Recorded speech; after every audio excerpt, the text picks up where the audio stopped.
Hello guys, Andrew here. Welcome back to Drew Tutorial. And in this video, I'm going to show you how to save your designs as an image in Affinity. So once you have your design ready, guys, and you're ready to save this or export it as an image, you just want to look to the upper right hand side, and here you will find export PNG.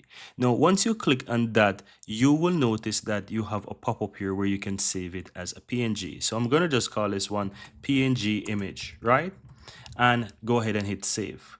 And I'm going to show you a bit later. So now my design will be exported as a PNG image.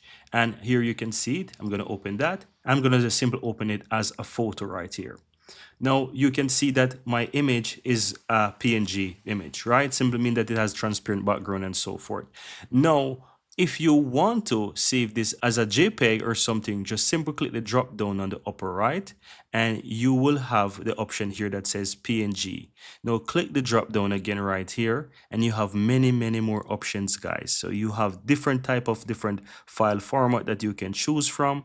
And once you go ahead and choose whatever you want, you can just basically save it. So I'm going to just say the best quality for JPEG right here as an example, and then click the export button right here. Again, I'll have the pop-up there. I'm going to just say best pick, for example, and just click on save right there, and it's going to export my image. And this is the new picture now as a JPEG. This was the one with the PNG, and it contains the best quality right here. I'm going to just choose photo again. Let me just say always, and that's pretty much it.